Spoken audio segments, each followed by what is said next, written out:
Hi everyone, Tim here at Pacific Coast Trains with another project update video. I have a quartet of projects to talk about this afternoon. It's a lovely day here in Northern California. The first of these is a 50-foot Gunderson High Cube boxcar from Walthers.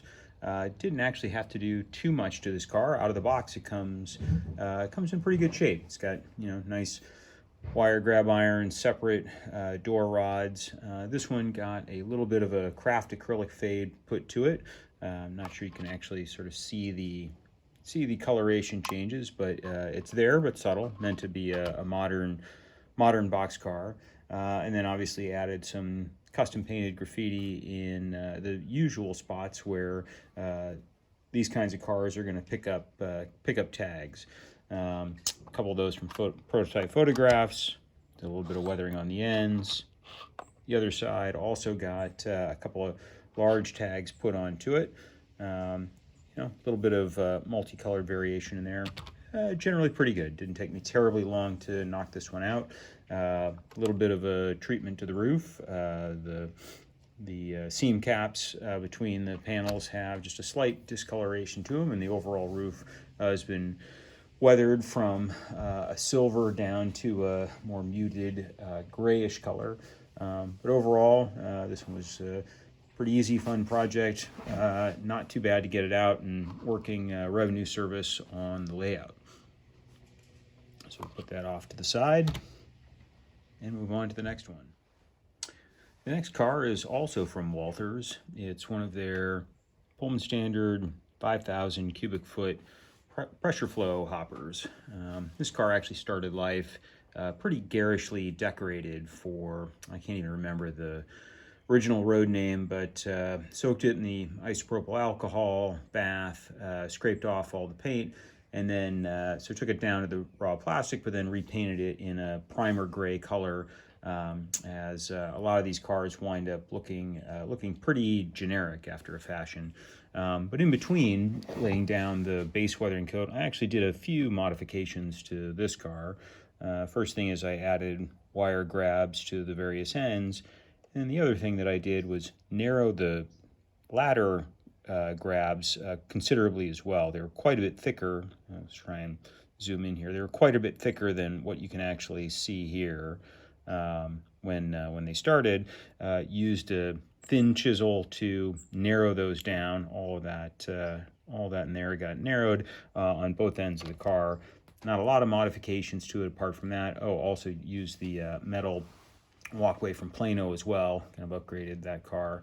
A little bit of weathering on kind of the top side. You can see it just has some discoloration there.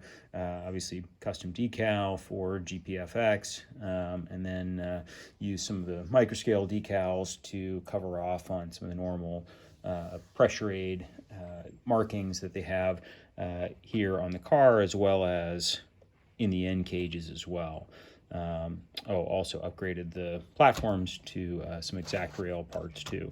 So, a few small things done to this car, but it also came out of the box as a pretty good kit with just minimal modification to it. Could make it into something just a little bit nicer, closer to what a lot of the more modern models today would have as par for the course. We'll move on to the next one here in just a sec. Car number 3 is part of a series of upgraded cars that I've been doing from LBF or E&C shops. This one was a double plug door high cube that I sanded off the molded on door rods and replaced those with some styrene, sanded off the grab irons as well. Those were molded on and replaced them with wire. Kept the end ladders pretty much as they came out of the kit, and also replaced the stirrup steps as well. They were a little clunky in the original kit, but the overall shape of the car was pretty good. Actually, I think I did swap out the roof as well for a different X panel that I had in the box. But so a fair number of things, I guess, at the end that I did for this car. This came actually as a Milwaukee Road car, so with a little bit of weathering on the letters themselves, was able to repaint a lot of this, add some add some weathering, as you often see on these cars. This one's been relettered for MDW, which is a second-hand owner of these cars. I think they're in paper service up in the upper Midwest. Small custom painted tag, a little bit of weathering on the ends, and then also on the reverse side as well, similar treatment. Looks like a pretty decent rendition of what these cars now look like when you see them out in the wild.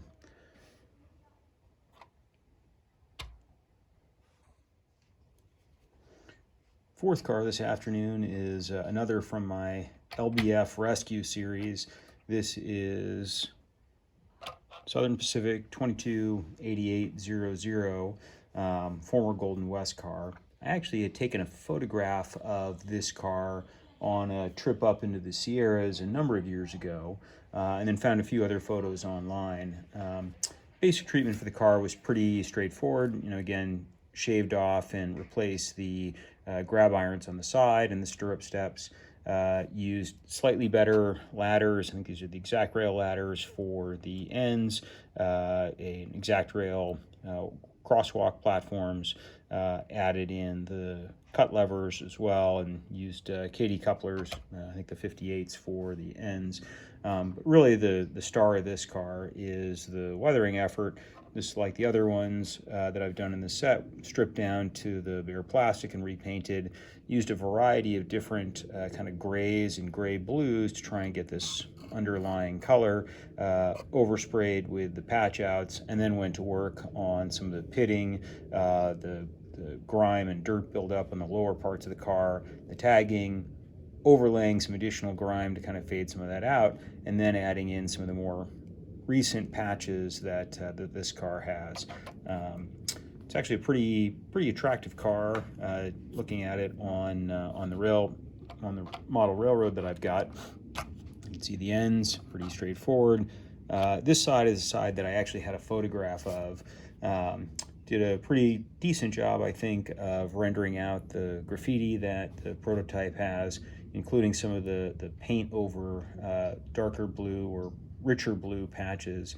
The other thing this car had that I didn't notice when I took the photograph, it's got a tag here by an artist in Southern California named, goes by Jabber, J-A-B-E-R.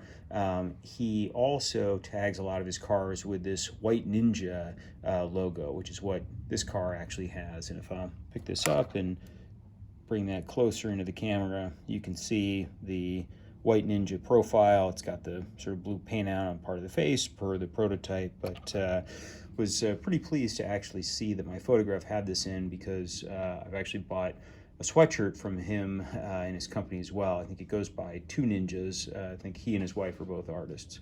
So anyway, this was kind of fun to see that. Obviously had to add in all the decal sets, a couple of patch outs here and there where the car has been re-stenciled. But pretty happy with the way this car came out in the end. It's a pretty good runner on the layout as well, having upgraded the wheels from the LBF wheel sets to Intermountain. So that's all I've got for this afternoon. Hope everybody enjoyed the video. If you liked it, please click like and subscribe, and we'll talk to you again soon.